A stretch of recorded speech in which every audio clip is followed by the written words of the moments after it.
Hey everyone, this is Barbara with Nurse to Nature. Today I want to talk about trauma and how there are so many different types of trauma that we don't always recognize as trauma. I'm talking to you about this while I'm watering my plants and baking some cookies. But there was a time in my life when everything underneath me crumbled.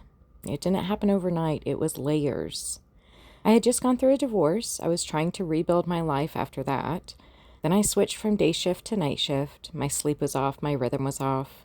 Then I started having health issues. I had to have my gallbladder removed. Then I changed jobs thinking that would help because I was going back to day shift. Then I started reacting badly to every medication given to me. That led to multiple ER visits and hospital stays. My health spiraled fast. I went from working full-time, holding everything together as a single mom and nurse, to not being able to work at all.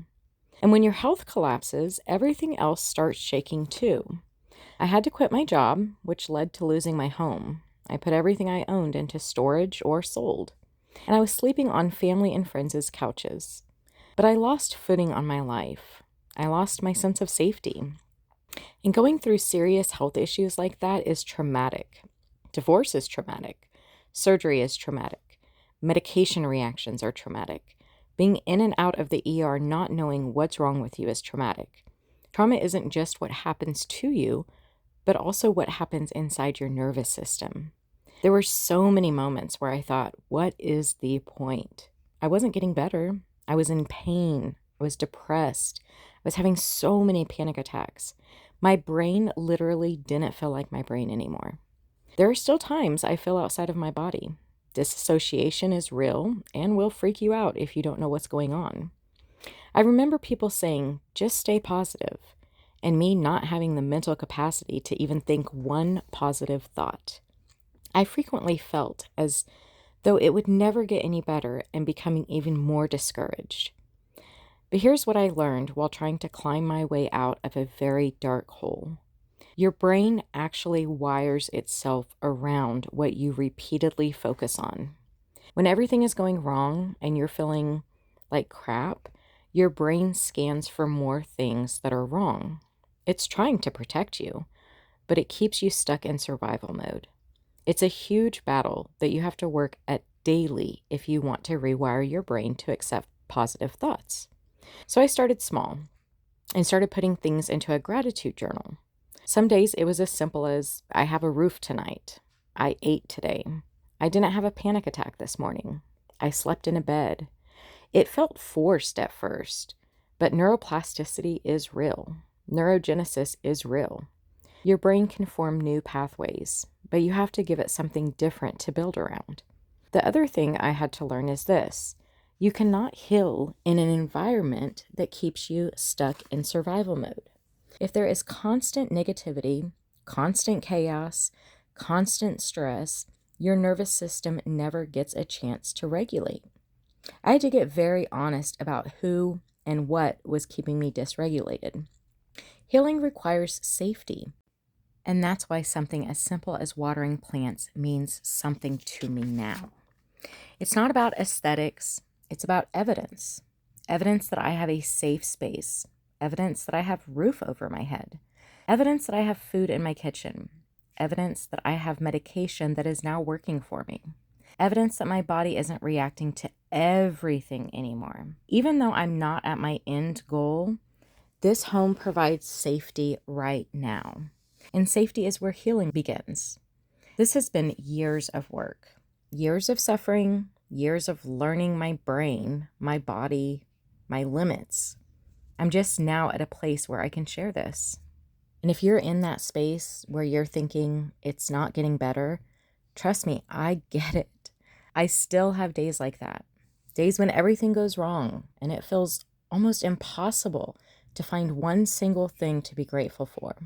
But if you're wondering how to start rewiring your brain slowly towards something steadier and more positive, here are a few small steps. One grateful sentence a day. Not a paragraph, not a journal entry, one sentence. Even if it's, I made it through today. That counts. Next is one boundary. And this is where a lot of us struggle, especially if we were raised to be people pleasers. A boundary is not an electric fence. It's a door that you can open. You can invite people in, but if someone repeatedly disrespects your peace, speaks negatively over you, drains your energy, or pulls you back into old wounds, you are allowed to close that door. And closing the door doesn't have to be angry. It can sound like, I'm not in a place to talk about that right now. I need some space. That doesn't feel healthy for me. You don't have to confront every wound immediately, and you don't have to fix every relationship immediately. You are allowed to protect your nervous system while you heal. And if somebody that you had to cut off previously is capable of growth, that's great. You can reopen that door slowly. But boundaries are about regulation, not punishment. One safe habit that you can do is something small and repeatable that tells your nervous system you are not in danger right now. It's not about productivity, it's about safety. When I was a single mom, sometimes my safe habit was 5 minutes locked in a room just to cry and breathe where my kids wouldn't worry. When I was working as a nurse after high stress shifts, sometimes after witnessing trauma, my safe habit was my 30-minute drive home. The car ride was sacred. Sometimes I listened to a sermon, sometimes music, sometimes nothing at all. Sometimes I grabbed a small treat before walking back into life. Now my safe habits look different now, and that's okay because your safe habits can change as you evolve. All you need is for your nervous system to say that we're okay right now. One small act of care. Trauma may have rewired your brain, but you can gently rewire it again. Not overnight, not perfectly, just steadily. One small thing at a time. If this kind of honest conversation resonates with you, if you're walking through trauma, chronic illness, or rebuilding your life intentionally, you can follow Nurse to Nature on YouTube, Instagram, Spotify, and Facebook. This space is about honest healing, not toxic positivity, not pretending it's easy, just steady rebuilding, one small thing at a time. And for this season of my life, that's enough. And I'll leave you with this promise. It's Psalms 147, verse 3.